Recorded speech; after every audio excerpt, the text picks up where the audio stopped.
আচার্যগণ বলছেন ভগবত প্রক্তম ভাগবতম। ভাগবত কি? শ্রী ভগবানের মুখনিসৃত বাণী হলো ভাগবত। ভগবান শ্রীকৃষ্ণ ব্রহ্মাজিকে দিব্যজ্ঞান প্রদান করেছিলেন। ব্রহ্মাজি কাকে দিলেন?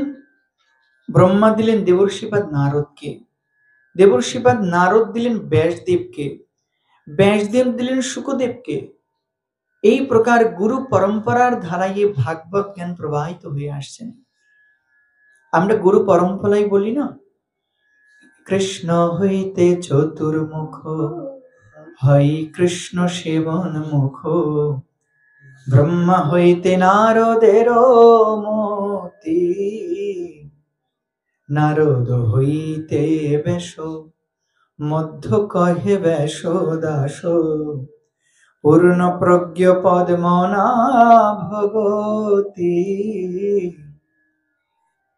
যে নিত্য প্রভাতকালে উঠে গুরু পরম্পরা শ্রবণ করেন, গুরু পরম্পরা কীর্তন করেন, গুরুবর্গের কৃপা আশীর্বাদে গৌর সুন্দরের চরণে তার অচলা ভক্তি লাভ হয়।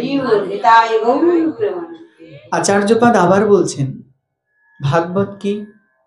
ভাগবতনম চরিতম ভাগবতম।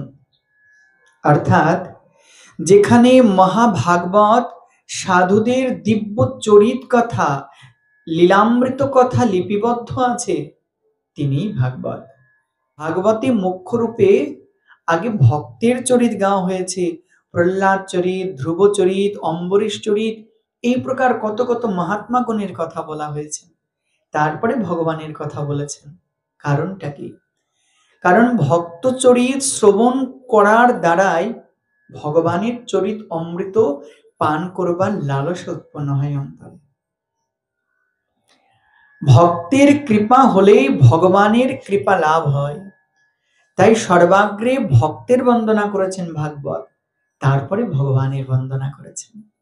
এটাই নিয়ম ভগবত প্রেম ভক্তি লাভের।